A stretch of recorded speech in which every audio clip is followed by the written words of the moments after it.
인생을 살아가면서 특별한 순간들이 기억됩니다. 성도님들께서 결혼하던 순간, 자녀들이 태어나던 순간, 자녀의 결혼식을 하던 순간들을 우리는 오래도록 마음에 남습니다. 그러나 가만히 생각해 보면 우리의 삶 대부분은 그렇게 특별한 순간이 아니라 반복되는 평범한 일상으로 채워져 있습니다.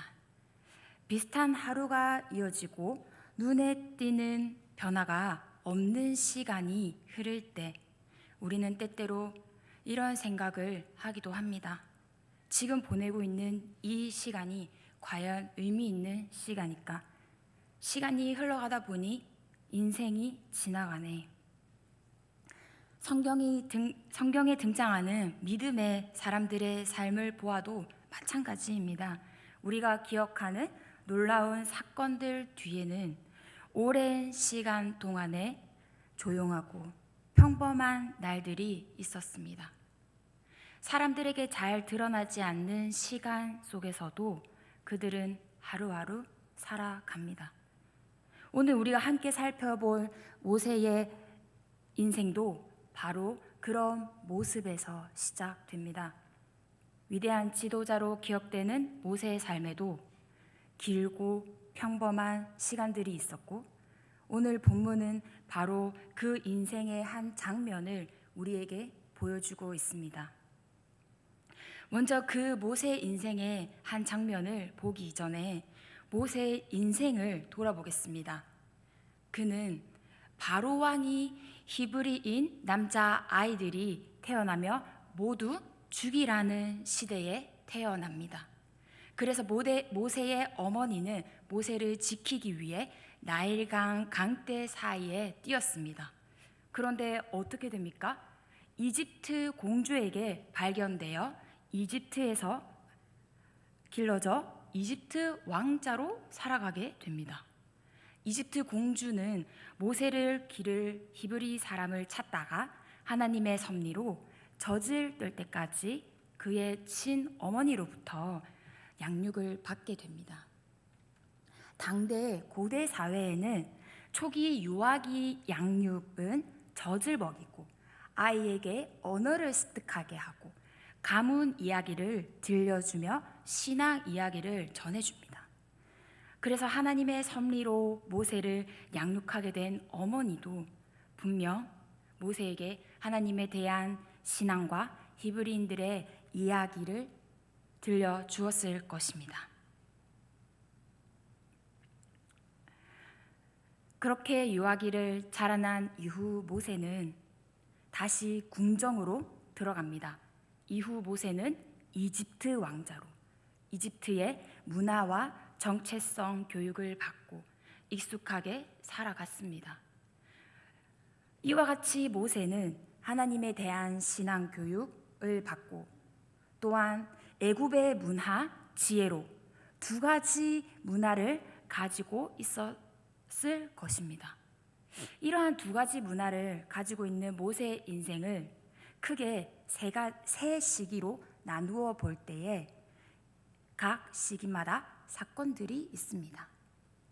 모세가 40세가 되던 때에는 그 형제 이스라엘 자손을 돌볼 생각이 나서 히브리 사람을 괴롭히는 애굽 사람을 죽이는 사건이 있고, 오늘의 본문 배경인 모세가 40세가 되던 때는 하나님께서 이스라엘 자손의 부르짖음을 들으시고 애굽 사람이 그들을 괴롭히는 학대를 보시고 모세에게 이스라엘의 자손을 애굽에서 인도하리라는 사건을 마주하게 됩니다.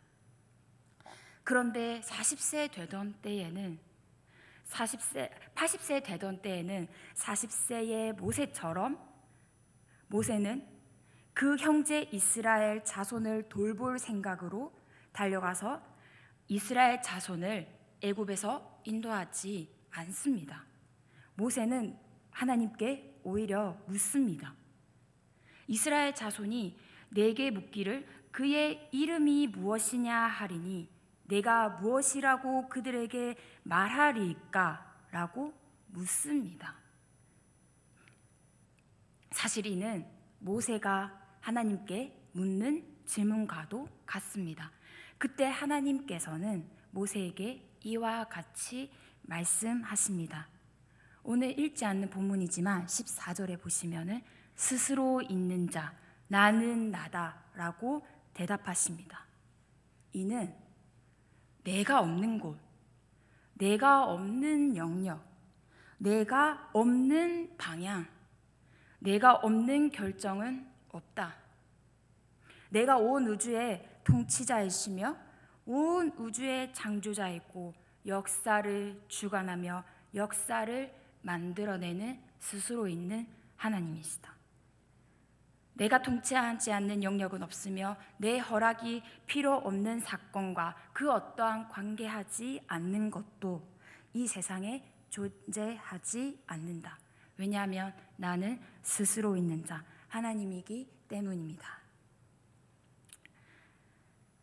성도님들, 하나님께서 스스로 모세에게 알려준 하나님에 대한 하나님, 내가 통치하지 않는 시간, 사건, 관계하고 있지 않은 그 어떤 것도 세상에 존재하고 있지 않다.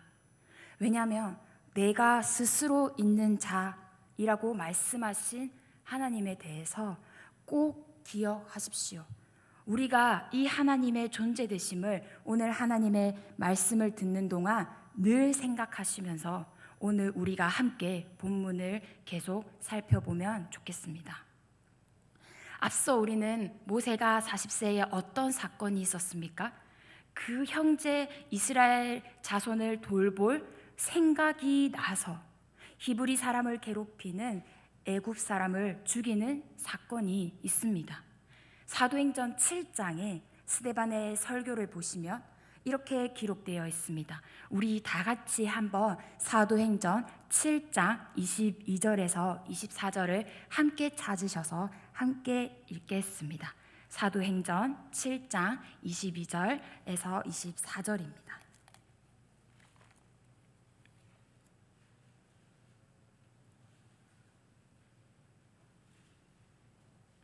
한 절씩 교독하고 마지막 24절은 함께 읽도록 하겠습니다.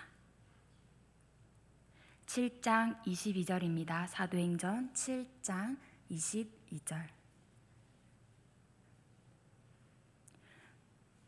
모세가 애굽 사람의 모든 지혜를 배워 그의 말과 하는 일들이 능하더라.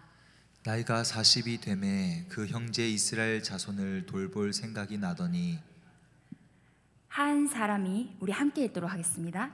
한 사람이 원통한 일 당함을 보고 보호하며 압제 받는 자를 위하여 원수를 갚아 애굽 사람을 쳐 죽이니.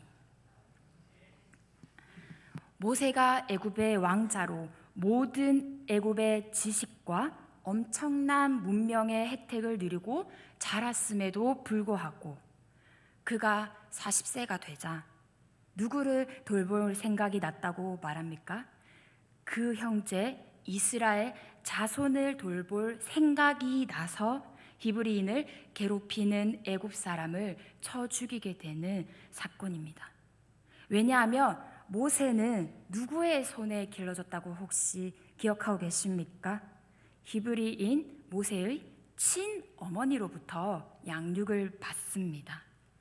이후 모세는 애굽의 왕으로 궁전에서 자랐지만 어머니로부터 모세는 스스로가 히브리인인 것을 듣고 인식하고 히브리인들의 이야기를 알고 있었기 때문입니다.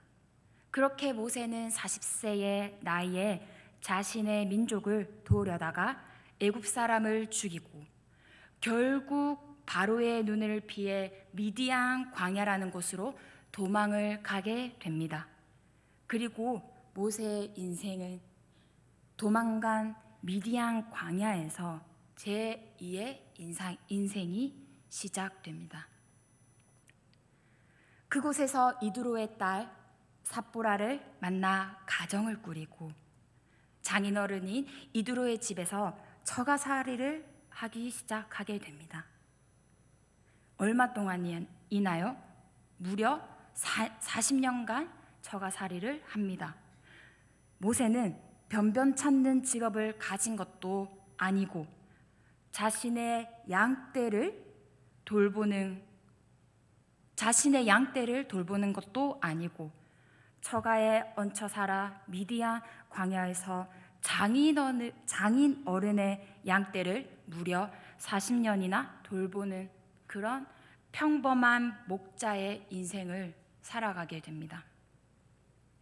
그런데 성도님들, 보통 광야하면 어떤 이미지가 떠오르십니까? 황량한 사망을 제일 많이 떠올리시겠지요. 그러나 광야 중에서는 풀이 많이 자라는 목초지의 광야도 있습니다. 모세가 이드로의 양들을 먹이기 위해 이리저리 그런 목초지의 광야를 돌아다닙니다. 항상 그의 눈에 반복되어 보이는 것이 무엇이었겠습니까? 넓게 펼쳐진 광야와 푸른 하늘과 들판, 풀을 뜯는 양떼와 소떼, 소중한 시간과 일상이 그저 의미 없는 반복되는 무료한 일상처럼 계속해서 정처 없이 흘러갑니다. 얼마 동안이나요? 무려 4년도 아닌 40년 동안 모세는 그러한 평범한 일상을 살게 됩니다. 우리가 단순히 일반적인 상식으로 생각했을 때 이 모세에게 주어진 40년이란 세월은 하루하루가 그저 지극히 평범하고 쓸데없이 낭비된 시간으로 보여지나요? 아니면 아주 특별하고 비범한 날들로 보여지나요? 일반적인 우리의 시각으로 우리는 본다면 그저 모세의 일상은 낭비되어지고 잊혀진 시간으로 보여집니다. 그런데 정말 그럴까요?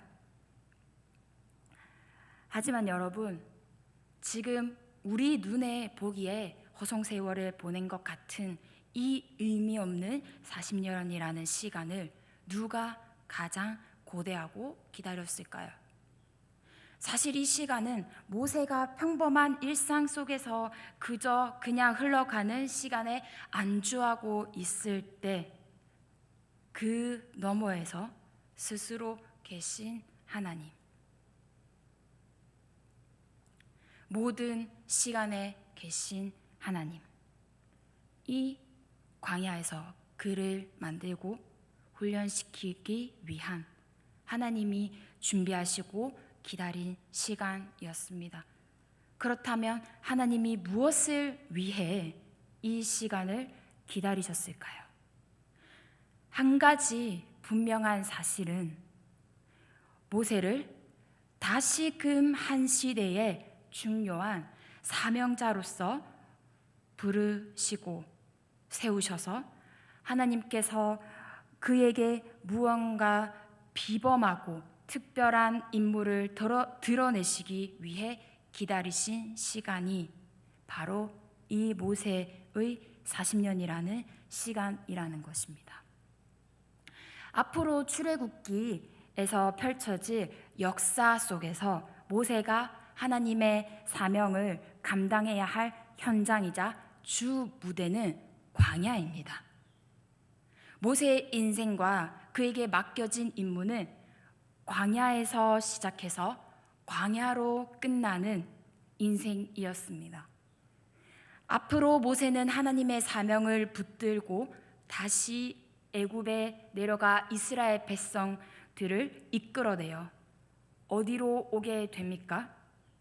모세가 자신의 모습에 체념한 채 무료하고 힘이 빠진 정처 없이 평범한 일상 속에서 돌아다니던 그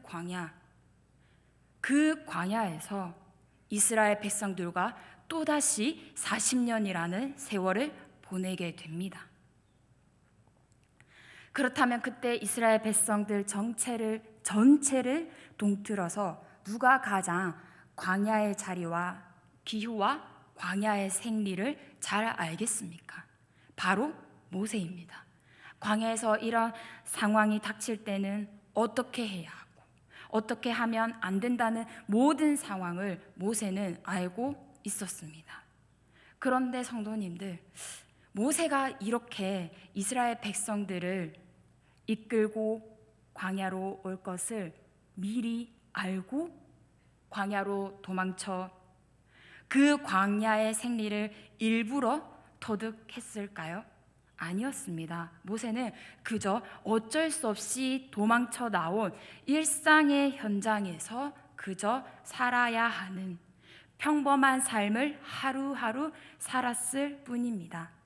모세의 이 40년이란 시간은 모세가 일부러 계획하고 준비한 시간이 아니었습니다. 그런데 모세에게 평범한 일상이었던 광야가 앞으로 펼쳐질 사명의 주 무대가 됩니다. 누가 평범한 일상을 비범한 날로 그리고 사명의 주 무대로 계획하시고 기다린 시간이란 말입니까? 스스로 계신 하나님께서 스스로 드러내시어 모세의 인생에서 준비한 시간입니다. 하나님의 역사에 거하시는 성도님들, 여러분의 일상은 그저 지나가는 시간, 나날들이 아닙니다. 왜 그렇습니까? 여러분의 인생 가운데 매 순간 하루도 빠짐없이 하나님께서 스스로 하나님을 드러내셔서 우리의 평범한 일상을 비범한 날들로 바꾸시고 여러분을 이 시대의 존귀한 한 사명자로서 그 일상으로 불러주셨기 때문입니다. 그리고 그 하나님께서 준비하시고 계획하신 모세의 40년 인생 뒤에 모세 인생에서 제3의 시기가 시작되는 80세에 아주 비범한 사건이 발생합니다. 어떤 사건인지 우리 본문을 보겠습니다. 출애굽기 3장 1절을 우리 한 목소리로 읽겠습니다. 출애굽기 3장 1절입니다. 모세가 그의 장인 미디안 제사장 이드로의 양떼를 치더니 그 떼를 광야 서쪽으로 인도하여 하나님의 산 호렙에 이르매. 여전히 모세가 이드로의 양들을 먹일 목초지를 찾다가 호렙산이라는 곳에 이르게 됩니다. 그런데 이 호렙산은 신의 산과 같은 산입니다. 이 호렙산을 그런데 우리 다시 한번 보시면 누구의 산이라고 기록하고 있습니까? 하나님의 산 호렙이라고 말하고 있습니다. 그런데 여기서 이 호렙이라는 뜻은 무엇이냐면 호렙의 원 뜻은 폐허, 건조한 곳, 황폐한 곳이라는 의미를 가지고 있습니다.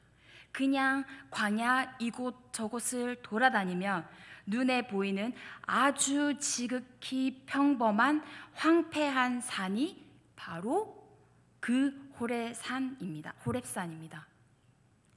아무리 생각해봐도 호렙이라는 뜻이 하나님의 산이라는 표현과 너무나 어울리지 않는 표현이지 않습니까?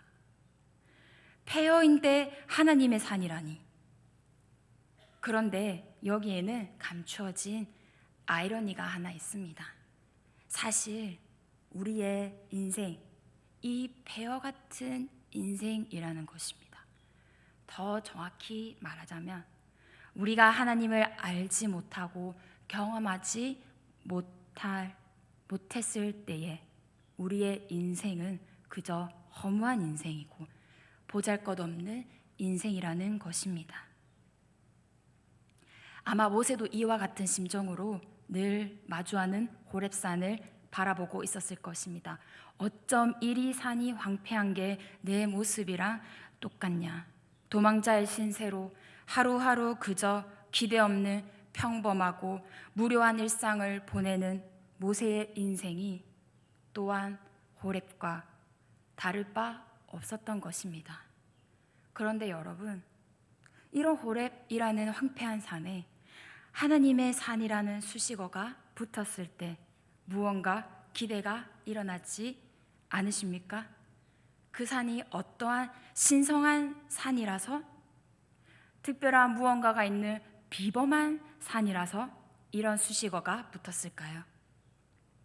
여기에 하나님의 산이라는 수식어가 붙은 이유는 폐허 같은 인생의 폐허 같은 산일지라도 하나님이 스스로 드러내시면 그 인생과 그 산은 반드시 하나님의 산, 하나님의 인생이 된다는 것입니다. 그렇게 이 폐허 같은 호렙산에서 허무하기 짝이 없는 평범한 일상을 살아가던 모세 앞에 드디어 하나님께서 비범한 광경으로 임재하시며 모세에게 나타나십니다. 출애굽기 3장 2절 3절입니다. 제가 읽도록 하겠습니다. 함께 따라와 주십시오. 여호와의 사자가 떨기 나무 가운데로부터 나오는 불꽃 안에서 그에게 나타나시니라. 그가 보니 떨기 나무에 불이 붙었으나 그 떨기 나무가 사라지지 아니하는지라. 이에 모세가 이르되 내가 돌이켜 가서 이 큰 광경을 보리라. 떨기 나무가 어찌하여 타지 않은고 하니. 지금 이 장면은 이러한 장면입니다. 모세가 호렙산을 바라보고 있다가 뜬금없이 호렙산 어디쯤에 웬 떨기 나무가 불이 붙어 활활 타오르는데 나무가 타지도 않고 불이 꺼지지도 않으니 저게 대체 뭐지? 하며 가까이 다가가고 있는 모습입니다.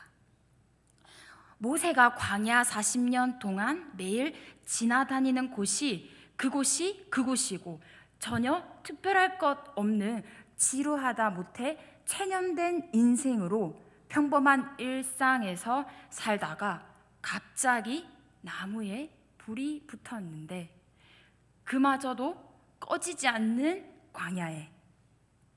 광경에 뭔가 기이함을 가지고 불이 붙은 곳으로 더 가까이 나아가고 있는 모습입니다.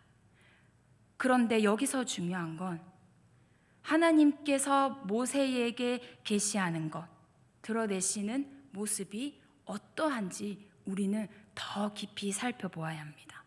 본문 2절에서 여호와의 사자가 떨기 나무에 불로 나타나시고 그 나무가 사라지지 않더라. 여기 나오는 떨기 나무는 광야에서 아주 흔하게 볼 수 있는 보잘것없는 광목 종류로 가시덤불과 같은 것입니다.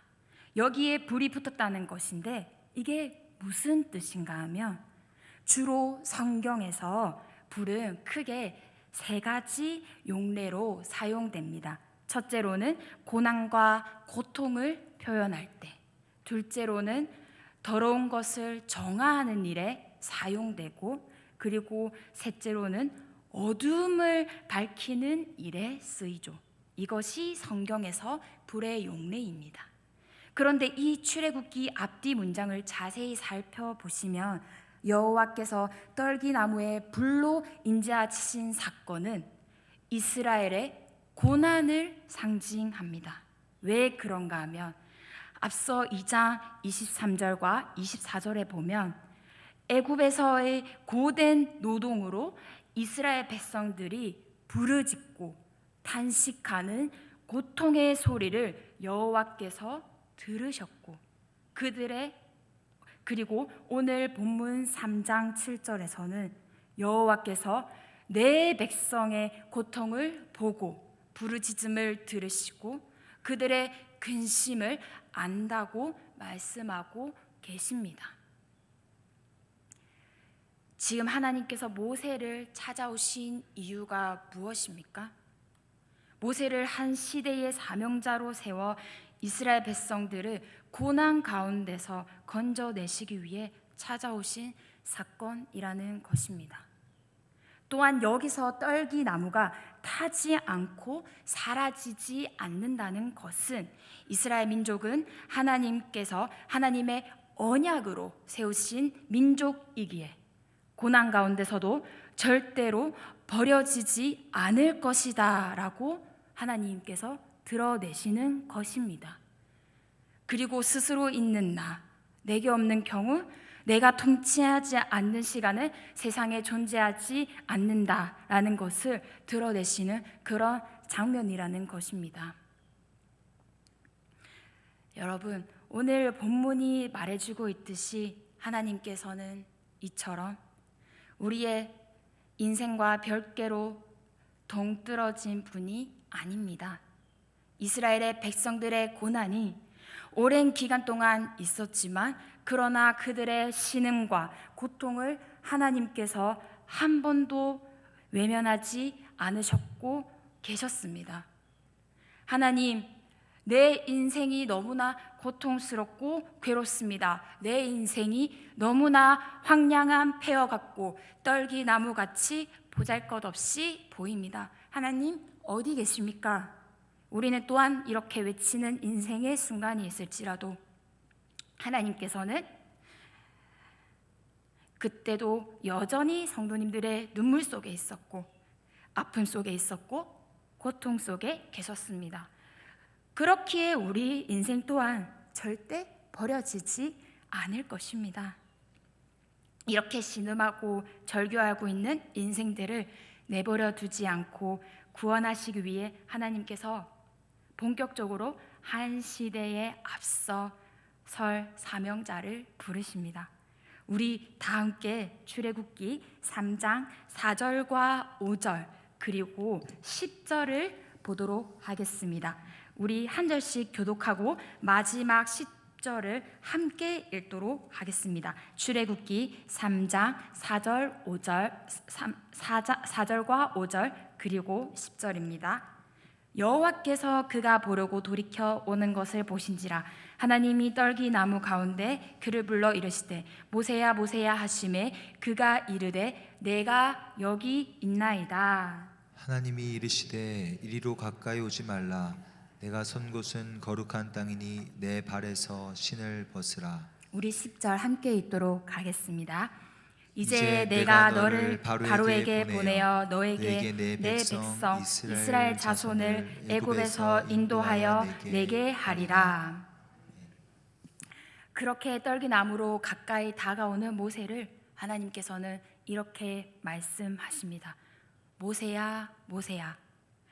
성경에서 하나님께서 누군가의 이름을 부르신다는 것은 단순히 그냥 이름을 알고 있다는 의미가 정도가 아니라는 것을 우리 성도님들 많이 들으셨을 것입니다. 누군가 이름을 부르신다는 것은 그 사람의 그냥 그 이름을 부르는 것이 아니라 그의 인생을 내가 잘 알고 있다라고 하시며 부르시는 것입니다.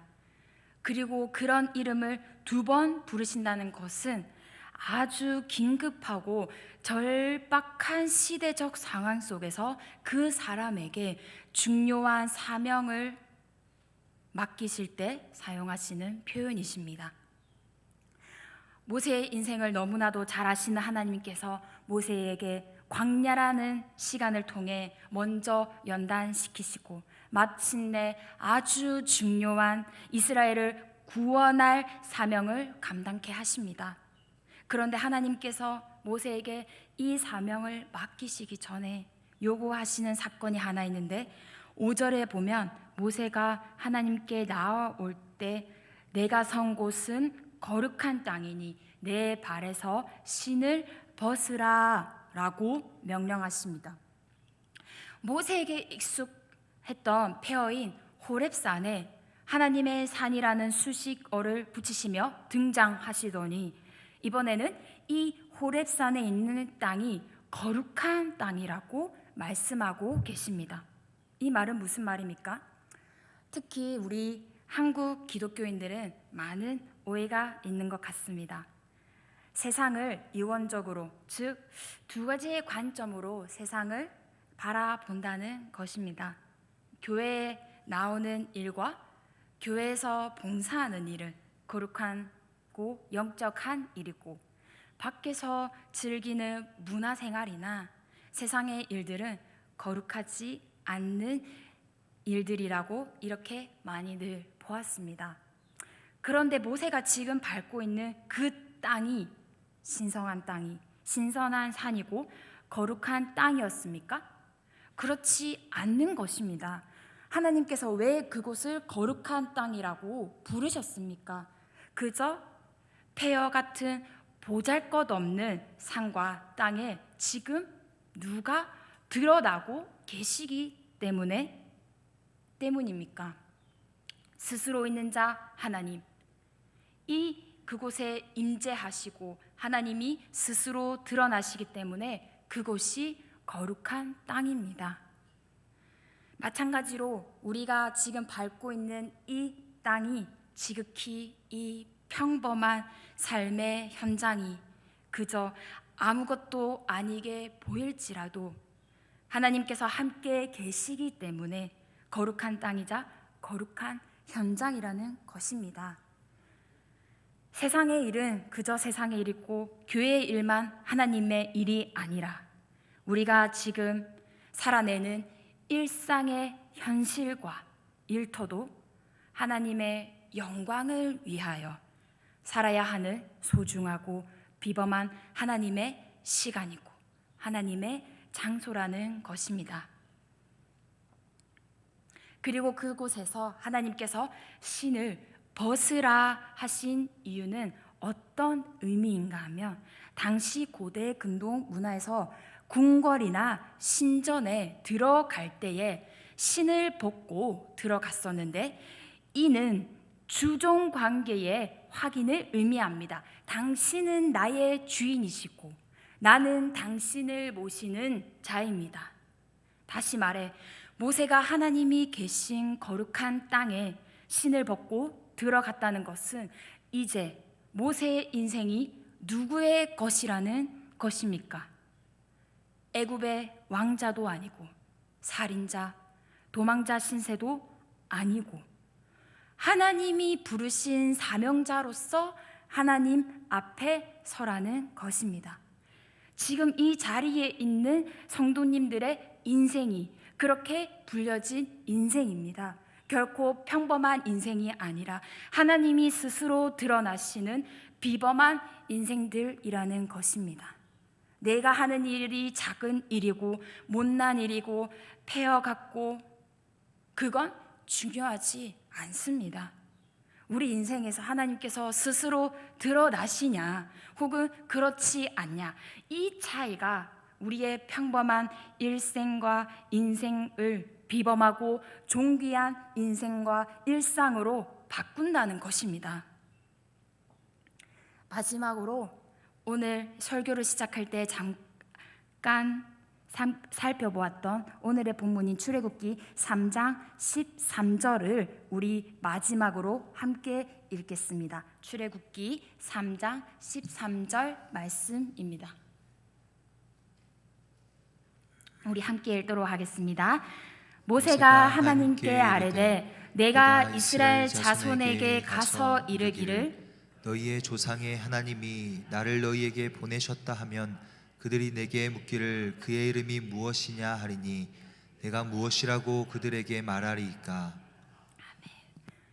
이 질문은 모세가 하나님께 묻는 질문으로 우리 성도님들 기억하고 있으리라 생각합니다. 그런데 앞으로 출애굽기에서 펼쳐질 역사 속에서 모세가 진정 이스라엘 백성들에게 이 물음을 받게 될 질문입니다.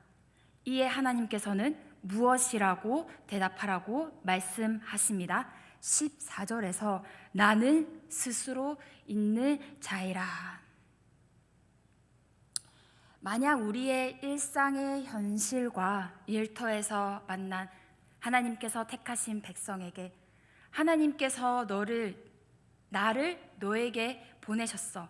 그런데 그들이 그의 이름이 무엇이냐라고 물으신다면 어떻게 대답하시겠습니까? 하나님께서는 우리의 평범한 인생과 일상을 하나님께서 스스로 드러나시어 비범하고 존귀한 인생과 일상으로 바꾸신 것처럼 우리의 평범한 일상에서 관계하는 모든 이들의 일상도 인생에게도 또한 이스라엘 백성들에게 그랬던 것처럼 하나님께서는 하나님을 스스로 드러내셔서 하나님의 나라를 이루어 가실 것입니다. 오늘 우리의 평범한 일상 이 순간에 하나님께서 스스로 하나님을 드러내 주신 것에 감사하며 또한 그 믿음에 합한 고백을 우리 이 시간 부름받아 나선 이 몸 찬양으로 하나님께 고백하며 나아가겠습니다.